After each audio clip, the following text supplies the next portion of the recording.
sua vida. Eu quero compartilhar com vocês, quero pedir que vocês se coloquem em pé para nós lermos a palavra do Senhor nessa noite.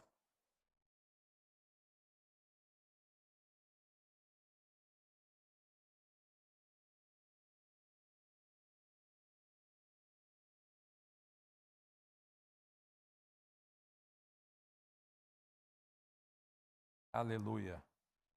Eu quero te convidar a abrir sua Bíblia na segunda carta de Paulo a Timóteo, capítulo 1, versículo 3 ao versículo 7.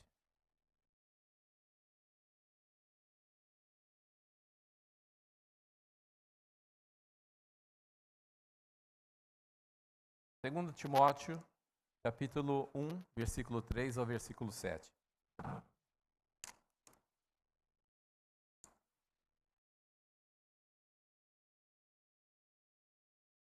A palavra do Senhor diz assim: dou graças a Deus a quem sirvo com a consciência limpa, como fizeram os meus antepassados, ao lembrar-me constantemente de você.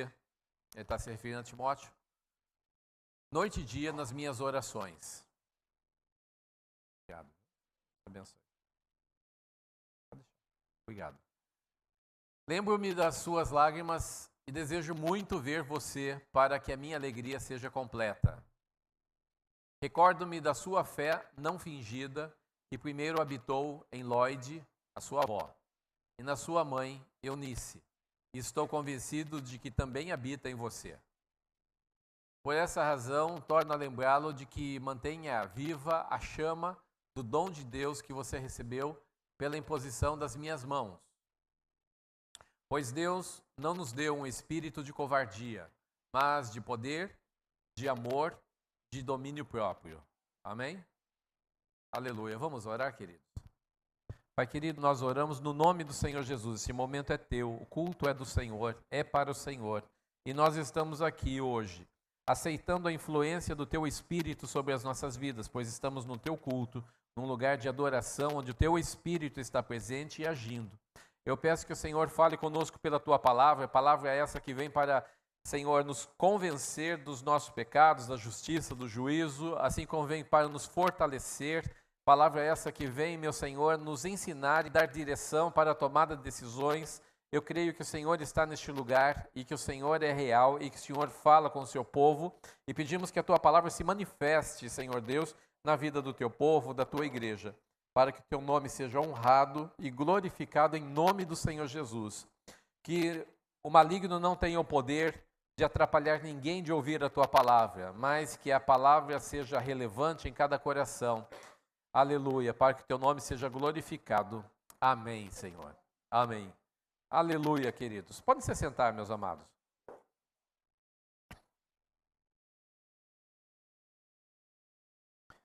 O tema da mensagem dessa noite é Criando Filhos para Deus. Lóide era avó de Timóteo.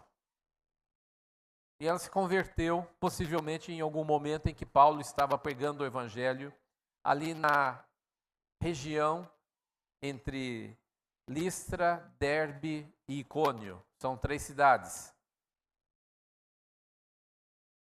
E também a sua mãe Eunice se converteu, possivelmente nessa situação, tanto Lóide como Eunice.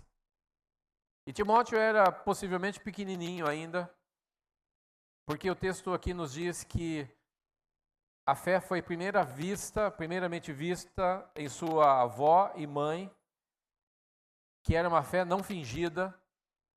E quando ele diz uma fé não fingida, ele está tratando de um ambiente doméstico. Porque um dos lugares em que mais se finge a fé é dentro de casa. E a questão disso é o que eu quero falar nessa noite com vocês, porque, por ser hoje o Dia das Mães, eu quero falar um pouco a respeito desse ministério, que é criar filhos para Deus. E que é tão fundamental. Meus queridos, a palavra do Senhor diz, o Senhor Jesus disse: ide e fazei discípulos de todas as nações, ensinando-os a guardar todas as coisas que eu vos tenho mandado. Então o discipulado faz parte da estrutura mais básica da igreja. E às vezes nós pensamos que discipulado se faz apenas quando eu vou estar discipulando alguém de fora da minha casa, mas o discipulado começa dentro de casa. Ele tem que estar presente em casa. Porque de que adianta eu estar ganhando o mundo para Jesus e perder a minha família? A questão que Paulo está tratando aqui é que tanto a mãe de Timóteo, o pai dele era um pai grego. Ele tinha um pai grego e possivelmente não convertido. Porque a palavra do Senhor, quando fala em Atos capítulo 16, e eu gostaria de ler com os irmãos, Atos 16, do 1 ao 3, vai tratar a respeito dessa origem de Timóteo. Atos 16, do 1 ao 3. Tem aí? Tem, né? Paulo chegou a Derbe e depois a Listra, onde vivia um discípulo chamado Timóteo, filho de uma mulher judia convertida ao cristianismo, mas de pai grego. Os irmãos de Listra e Icônio davam bom testemunho dele, de Timóteo. Paulo, querendo levá-lo na viagem, circuncidou-o por causa dos judeus que viviam naquela região, pois todos sabiam que o pai dele era grego. Até aí, né? Versículo 3. Nesse texto, a palavra está dizendo, está nos ensinando, que Paulo, quando chega naquela região, ele já havia passado por aquela região e já havia pregado o evangelho naquela região. É possível que algumas pessoas foram se convertendo. E aí um dos frutos da conversão, daquilo que se aconteceu, foi depois, quando ele passa, algum tempo depois, Timóteo já estava maior, já era um jovem. Não era mais uma criança, mas um jovem. E nessa ocasião, que ele passa por ali, ele pode conversar com Lloyd, com Eunice e com o jovem Timóteo. Timóteo foi um discípulo de Paulo. E Timóteo foi chamado de filho de Timóteo, porque Paulo acabou tendo uma responsabilidade de paternidade por Timóteo ser tirado da sua casa e ser iniciado no ministério missionário.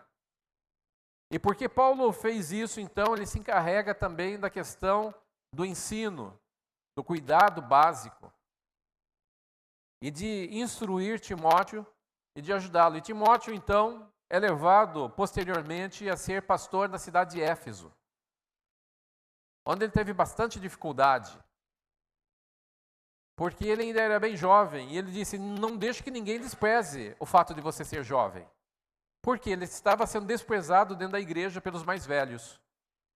Pessoas mais velhas olhavam para ele e falavam, mas Paulo vem aqui, prega o evangelho e tal. Paulo, tudo bem, era mais velho, mas aí ele deixa um jovem para cuidar da gente? Então as pessoas ficavam, mas eu sou mais velho que você, tenho mais experiência que você. E Paulo falou assim, se imponha. Não deixe que eles zombem da sua posição como pastor nessa igreja.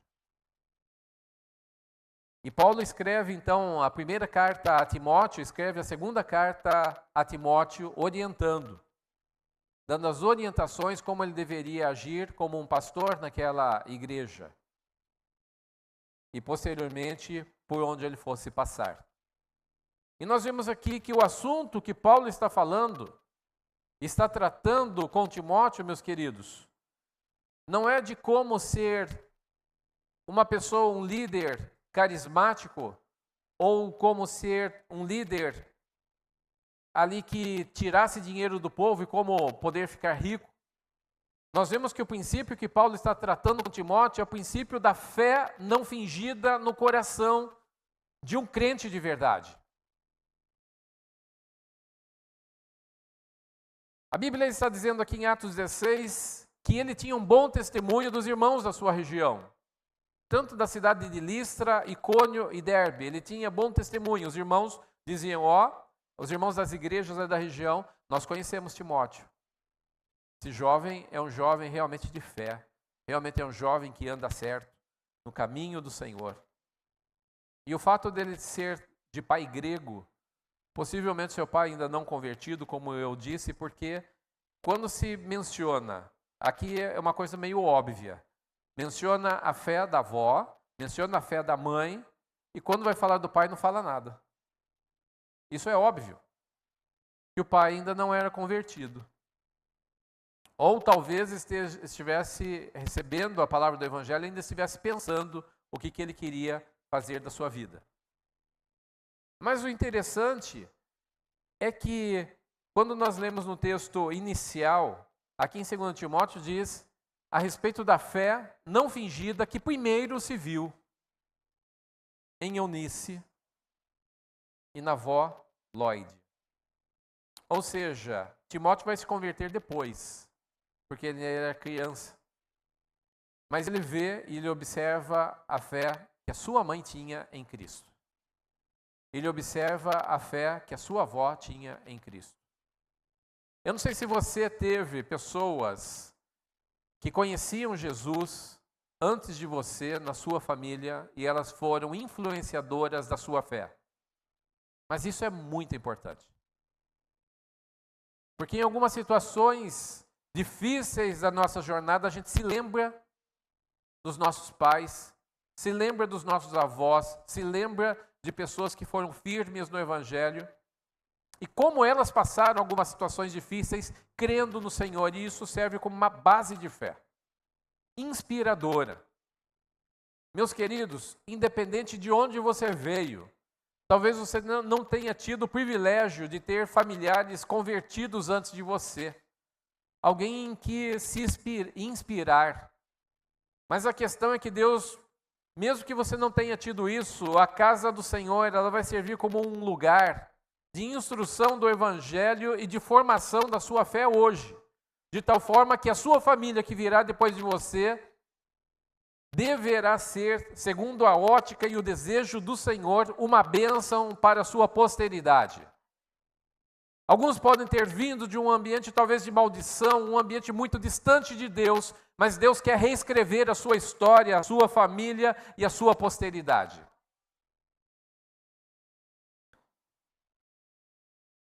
Timóteo, ele foi criado primariamente na cultura judaica, aprendendo a respeito da fé do Antigo Testamento. Aprendendo dos heróis da fé do Antigo Testamento.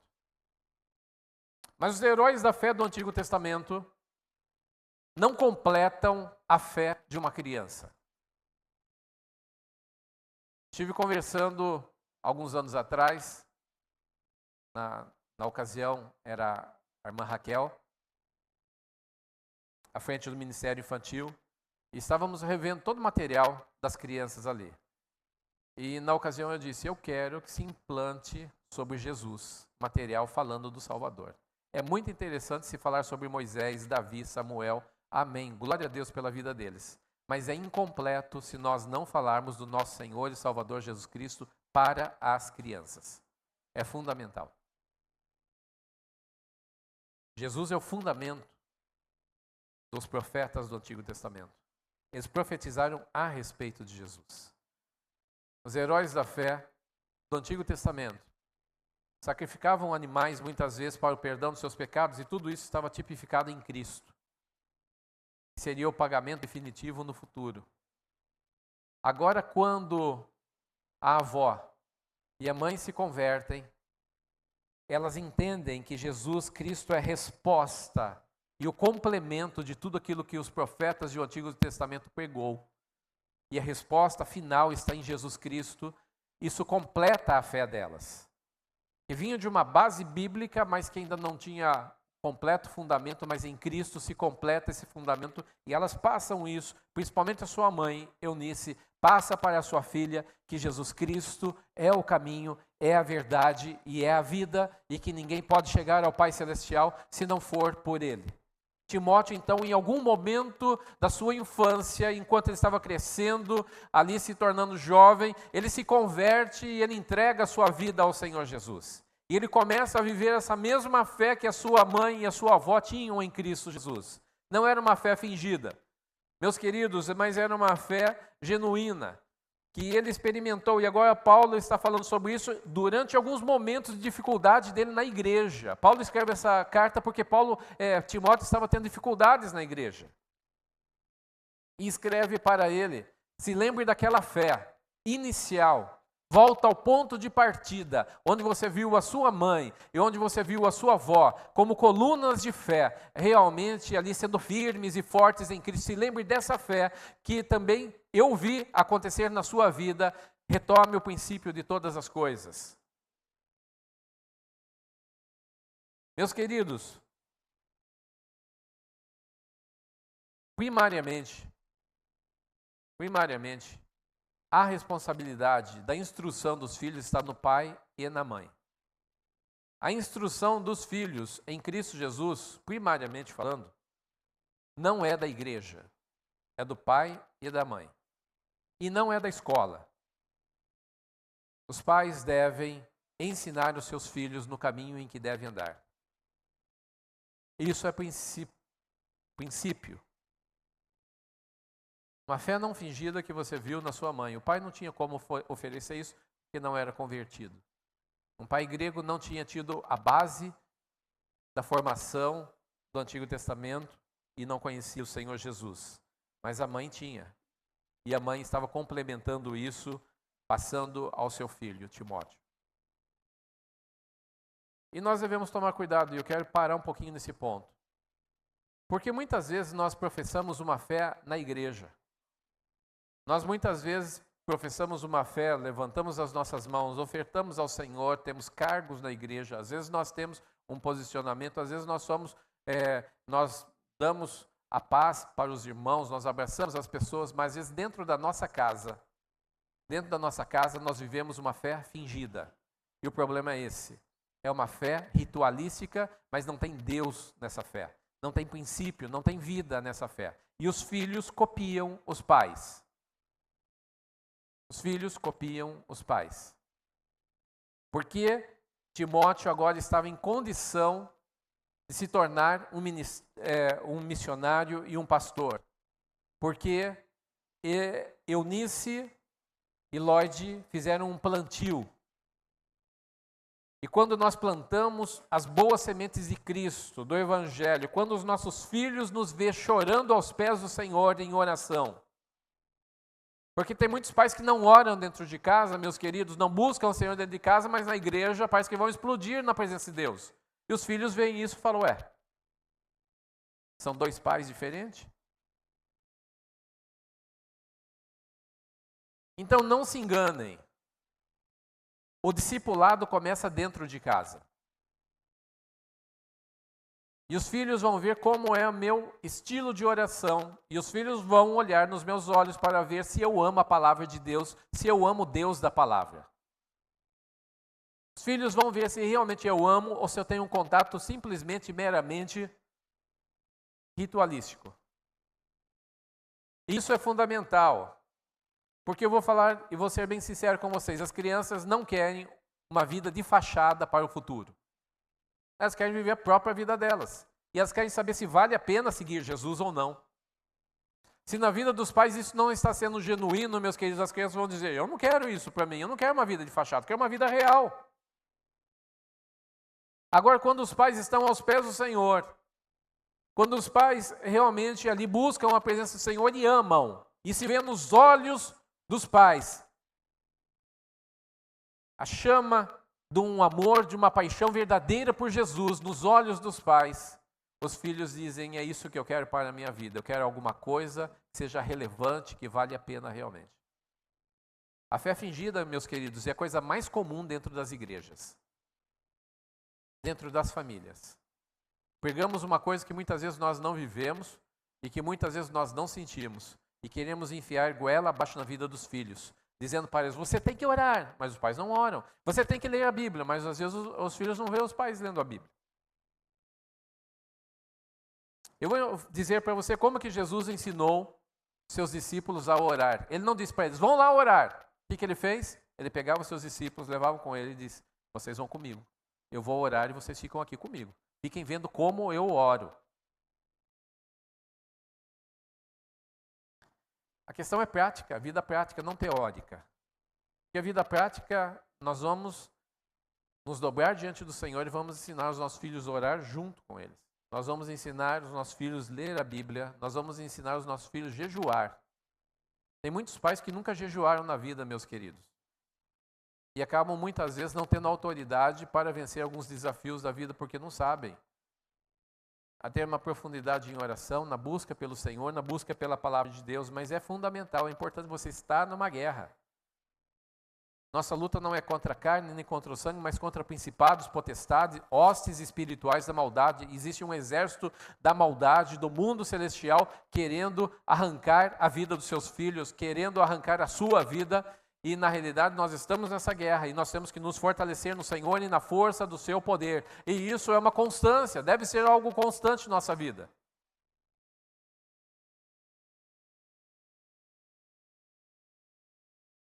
A fé não fingida, mas a fé verdadeira deve ser prioridade na vida dos pais aos filhos. O que eu fiz de errado hoje? E o que você tem feito realmente, moralmente, dentro da sua casa,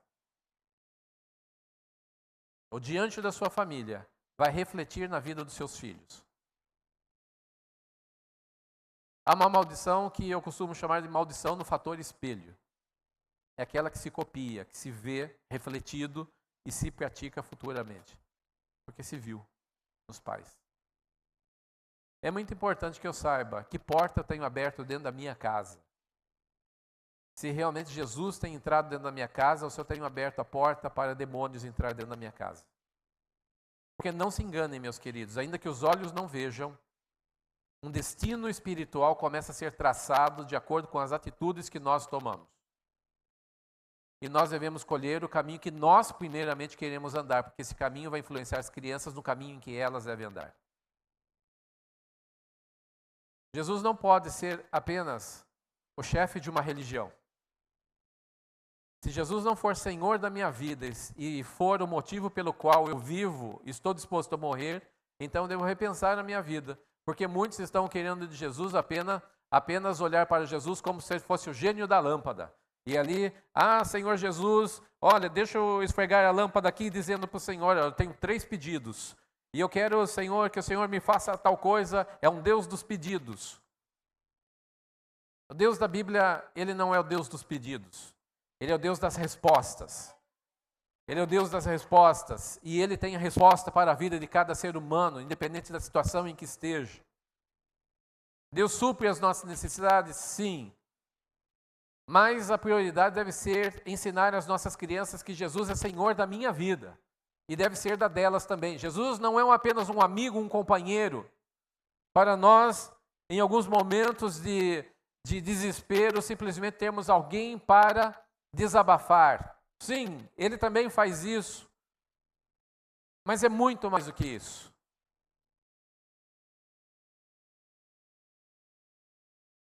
E esse ministério prioritário de ensinar as crianças, os pais têm que ter tempo para ensinar os seus filhos. E quando eles vão entrar na fase, uma das fases mais difíceis para os pais e para os filhos também, é a fase de junior. Porque nessa fase, para a adolescência, essa criança, entre aspas, não se sente mais tão criança, mas também não é adulto, ela está no meio do caminho. Então, ela, se é um menino, ele fala fininho, dali a pouco ele fala grosso e ele não sabe como controlar agora, porque seu corpo está crescendo, da moça também, da menina também, e agora começa a despertar desejos sexuais nesse adolescente. E ele não sabe como conviver com isso, porque ele aprendeu sobre santidade na casa de Deus, mas ele era criança. Mas agora ele vai conviver com seus amigos, muitas vezes, com seus professores na escola, com muitas coisas, ensinando para ele que o caminho que ele aprendeu dentro da casa de Deus está totalmente fora de padrão, está errado. E que ele só está perdendo o seu tempo, seguindo Jesus. E a questão é que os pais precisam estar perto dos filhos, e muitas vezes esses adolescentes vão confrontar os pais, confrontar a sua fé, dizendo que eles pegam muito nos seus pés e não sei o quê, mas é normal da idade. Eles estão testando se realmente você sabe o que está falando. Mas a questão é que os pais devem continuar amando seus filhos, independente da situação em que esteja, e deve ensiná-los também nessa nova fase da vida, porque você já passou por essa fase da vida também. Alguns pais agem na vida dos filhos como se nunca tivesse sido adolescente. Meu Deus do céu, você fez isso. A criança, o filho, a filha, muitas vezes não consegue conversar com os pais. Por quê? Meus queridos, nós temos que saber o seguinte. Olha, eu vou ser bem sincero com vocês. Preste bem atenção no que eu vou falar. Os seus filhos pequenos, quando eles vão crescer, eles vão experimentar a depravação moral. Ainda que eles se decidam por Jesus, mas eles vão, na realidade, ser tentados nessa área.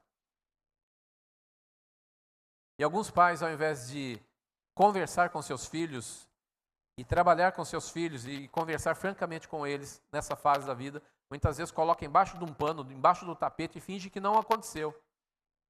Não, tem que ser conversado à luz da palavra de Deus. E deixa eu dizer para você, não é apenas a questão da sua experiência, pai e mãe, mas é a questão da palavra de Deus. Ela nos orienta no caminho que nós devemos andar. E os pais devem conversar com os filhos, abrir a Bíblia com os filhos e falar, meu filho, a Bíblia diz assim, assim, assado. E se o pai não tiver resposta em alguma situação, a igreja está aí para ajudar. Mas precisa ser conversado. Porque nessa fase da adolescência, meu querido, é a fase que esse jovenzinho vai estar formando o seu caráter. E essa mocinha vai estar começando a formar o seu caráter. A posição dos seus direcionamentos e decisões da sua vida. E após ser colocado esses tijolinhos do jeito que foi colocado, depois é difícil de mudar algumas coisas, porque começa a fazer parte da estrutura da pessoa. Mas dá para mudar pelo Espírito Santo? Sim, ele é poderoso para mudar até uma pessoa de 150 anos de idade. Mas a questão é que na fase da estruturação, é a fase que mais, às vezes, os pais precisam estar juntos com seus filhos. E é a fase que mais os adolescentes querem se ver longe dos pais. Então é um desafio. Mas é um desafio que é importante estar junto.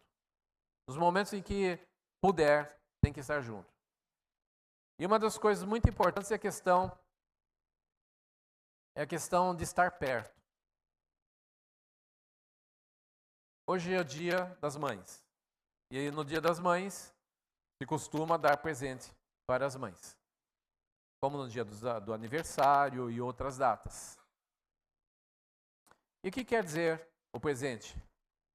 O presente é uma representatividade da sua presença. Eu estou presente através disso que estou dando para você. Estou marcando minha presença, por isso se chama presente. Estou marcando minha presença na sua vida. Mas alguns estão ausentes e dão presentes. Então é incoerência. Você passar um ano longe da pessoa, não conversar com ela, não ter relacionamento e depois dar um presente dizendo, eu estou presente. Como que está presente? Um presente não substitui a presença. Faz lembrar, mas não substitui. Então é importante estar perto. Porque o maligno, essa é a fase mais delicada da vida de um cristão. É a fase da juventude, que abrange a fase da adolescência até a sua formação para entrar na vida adulta. Fase mais delicada. E nessa fase mais delicada, nós vemos que Eunice estava presente na vida de Timóteo. E possivelmente ele morava com a sua avó, ou estava perto da casa dele. Ela tinha influência na vida dele também. Isso é fundamental, é importante, meus queridos, mas essa questão de estar presente é muito importante na vida dos filhos. Eu sei que eu posso ser odiado pela igreja a partir dessa noite pelo que eu vou falar. Mas eu preciso falar.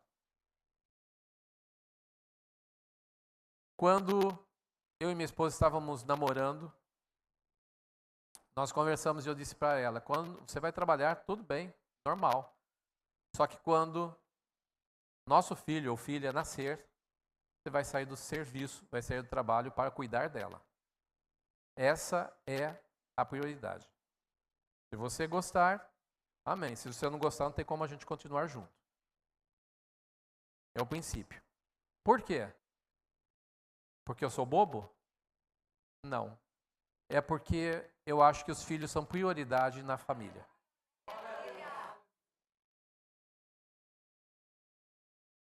Porque se você terceirizar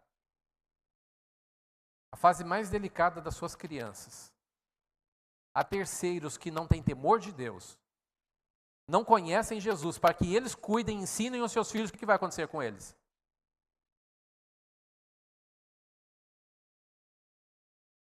Ah, pastor, mas não dá. Irmãos, eu passei muito apertado. Passei muito apertado. Eu tinha o meu salário e o salário da minha esposa. Ela trabalhou até que a minha filha Aline nasceu. E na ocasião, ela precisou sair do serviço, segundo aquilo que a gente tinha combinado e falado. Então, além de eu ter agora um gasto a mais, porque era uma criança na casa que estava presente a partir de agora, aí eu tinha um salário a menos. Mas e aí? Deus supriu? Deus supriu? Passei apertado. Passei apertado mesmo. Não tinha dinheiro para comprar um lanche. Passei apertado? Passei. Mas eu vi as minhas filhas sendo criadas no caminho do Senhor.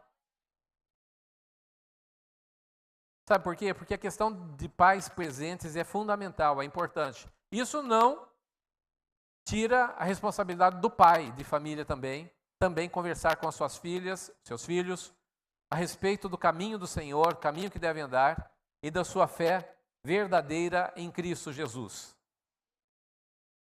Os pais são mais preguiçosos nessa parte, e eles precisam realmente entender a sua responsabilidade de se chegar mais perto dos seus filhos, porque as mães, elas são mais coração.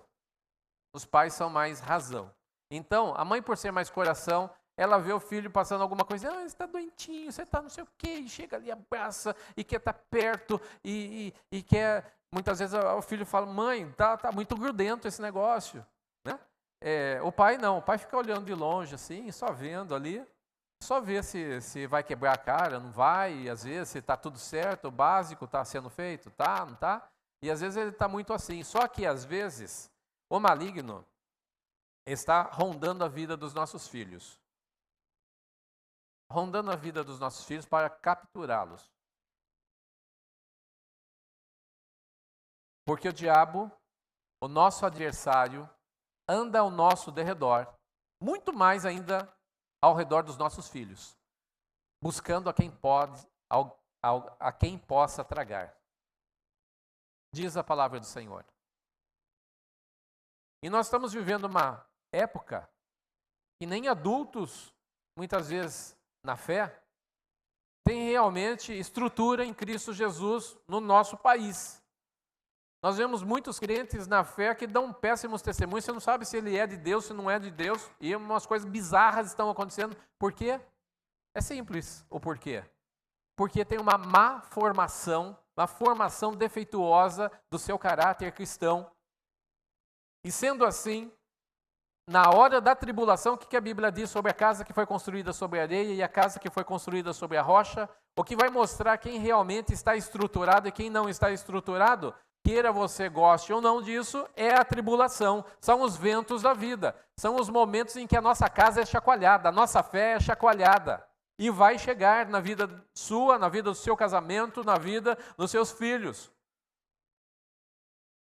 O que prova a nossa fé são as tempestades. Porque enquanto não vêm as tempestades, a casa sobre a rocha ou sobre a areia, elas são idênticas. Porque não se vê o alicerce.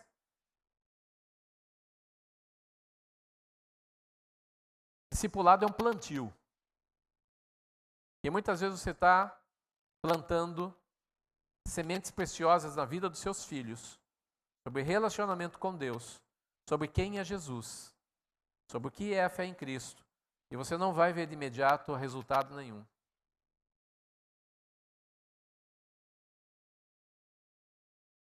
Nós ouvimos o testemunho da Maiara hoje.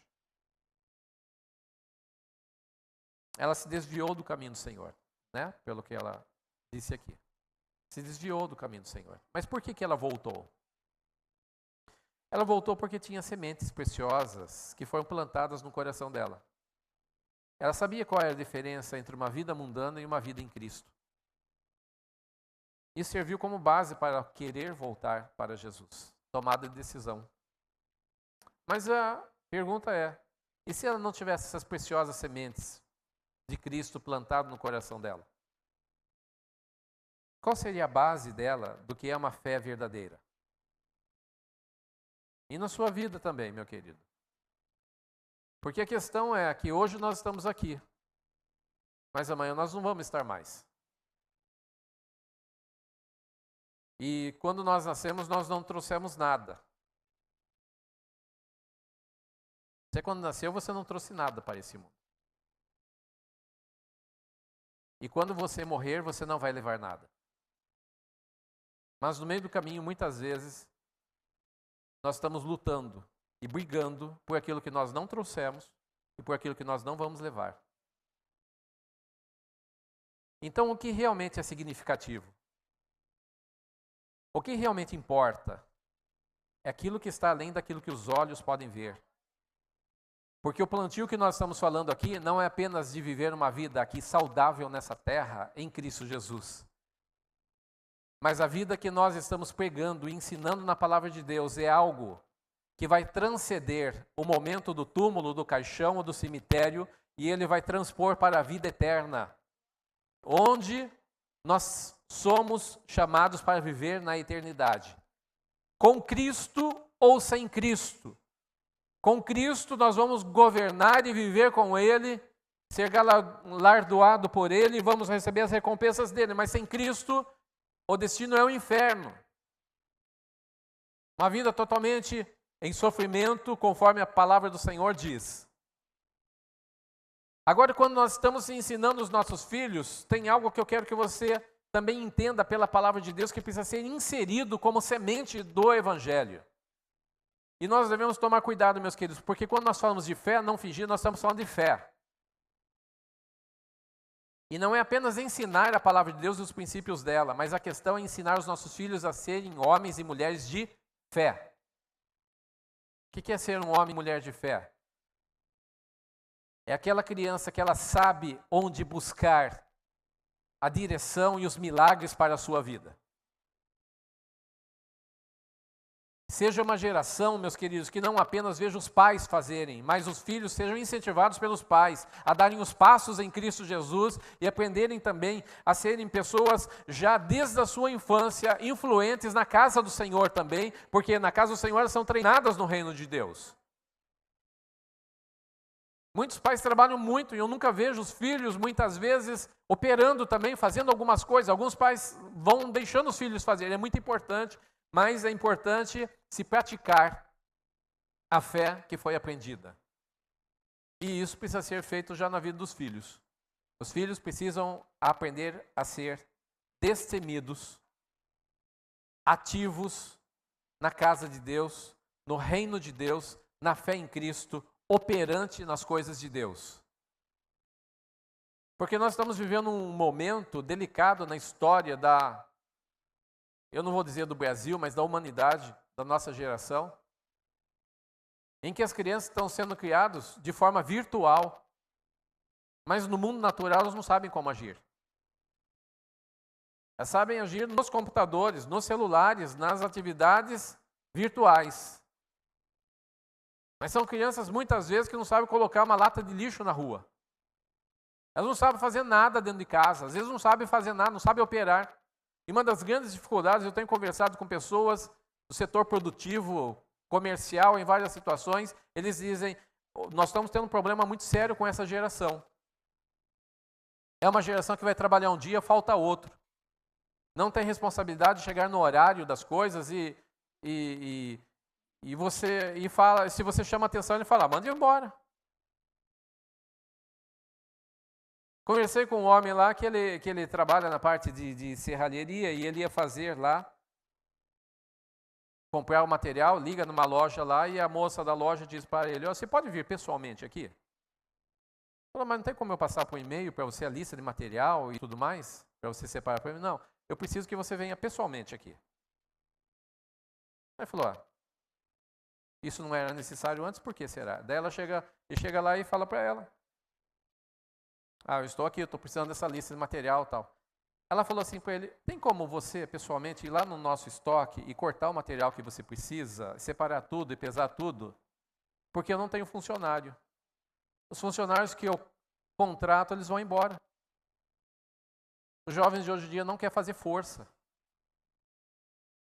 Tem medo de fazer calo na mão. Quem está criando essas pessoas? Somos nós. Não adianta querer culpar essa geração. Os pais são os culpados. Os pais são os culpados. Porque os pais muitas vezes passaram apertado lá atrás, eles querem dar todo o conforto para os seus filhos, só que estão criando filhos despreparados para a realidade da vida. Meninas que não têm nenhuma condição muitas vezes de entrar num casamento. Moços muitas vezes que não entendem nada de cuidar de uma casa, de responsabilidade sobre gerar uma família. E a questão é, nós vamos perder essa geração por causa disso? Será que nós vamos perder que jovens que tinha 15 anos de idade já era amadurecido até para um casamento, porque eram fortalecidos no trabalho desde a sua infância? Hoje em dia, um jovem que antes amadurecia aos 15 anos está amadurecendo com 35 anos de idade. É natural isso? É óbvio que não.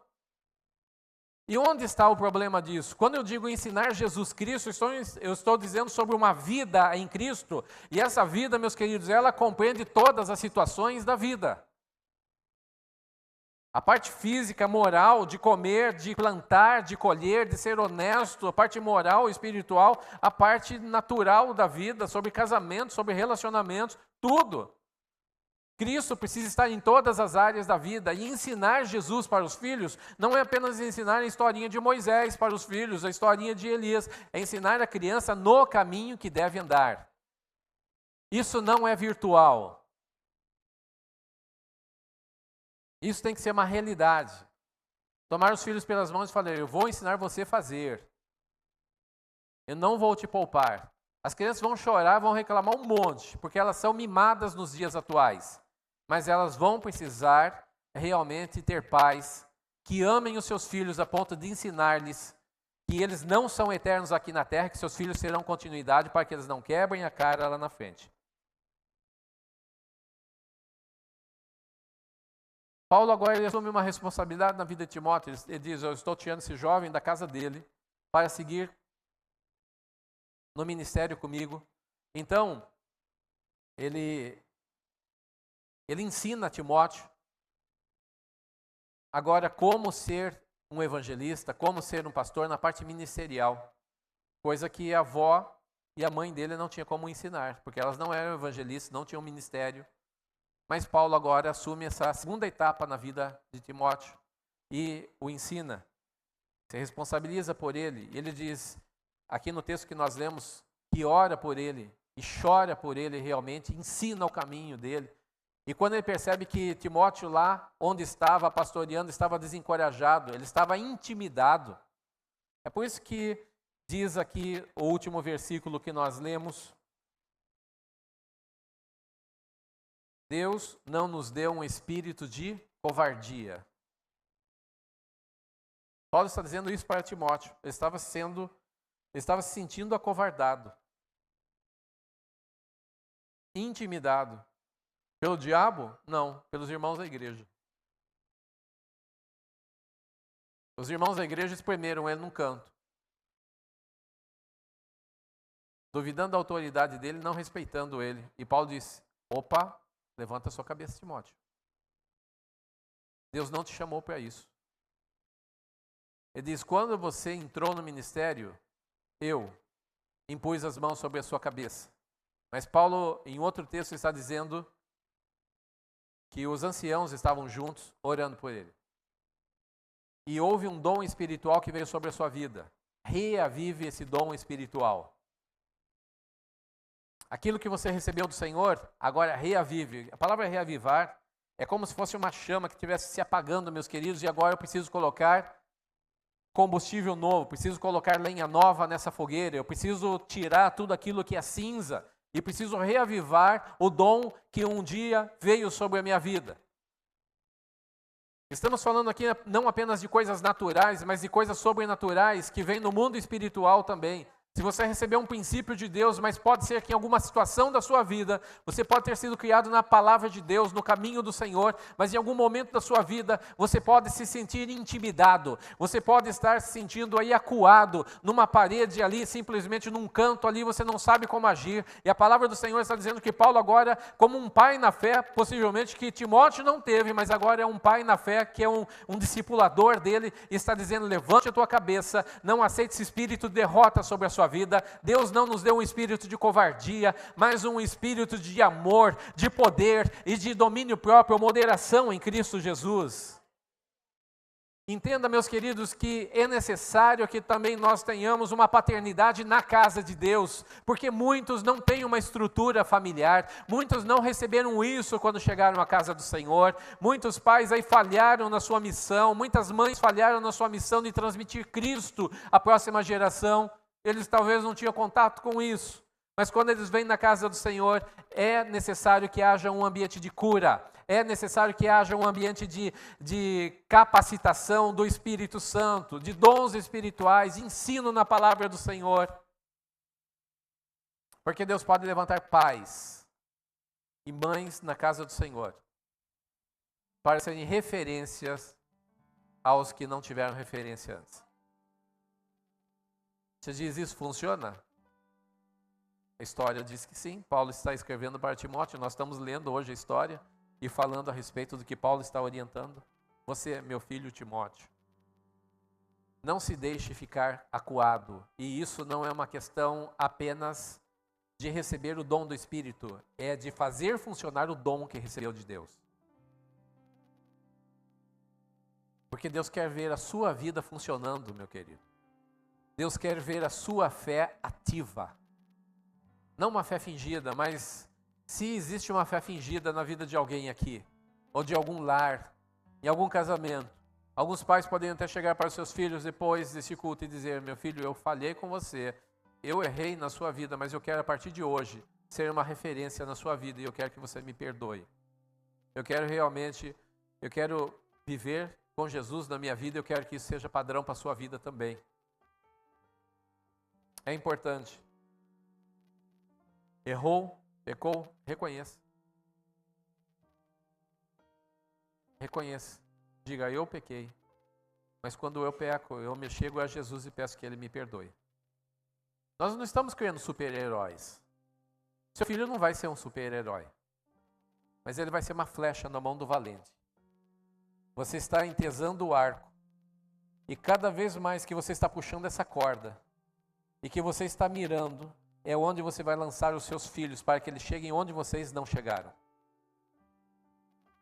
Os filhos são como flechas na mão do valente, diz a palavra do Senhor. E Deus não quer fazer apenas uma igreja cheia de membros, mas quer fazer uma igreja realmente de pessoas que tenham um relacionamento com Jesus, conheçam Jesus, tenham uma fé viva e possa transmitir isso à próxima geração. Você está me entendendo? Isso é muito importante, é precioso, queridos. Porque nós podemos ter uma igreja com 30 mil pessoas aqui. Realmente uma igreja com louvor maravilhoso. Mas se a nossa fé, se as nossas famílias forem fracas dentro dessa igreja, for uma fé fingida, não vai ter a próxima geração. A próxima geração não vai conseguir galgar os planos de Deus para a sua vida. A próxima geração não vai ter força para continuar andando no Evangelho.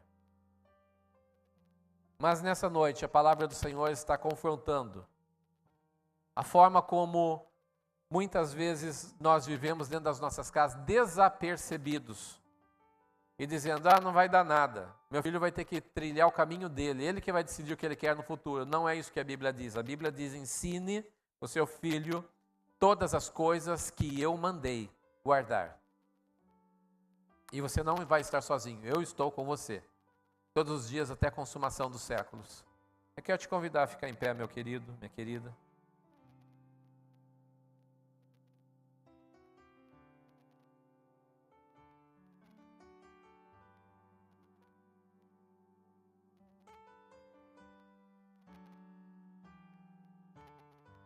Nós precisamos da ajuda do Espírito Santo, da presença do Espírito Santo, e que Ele nos ajude, porque ser pai e mãe, como eu disse no começo, é um ministério.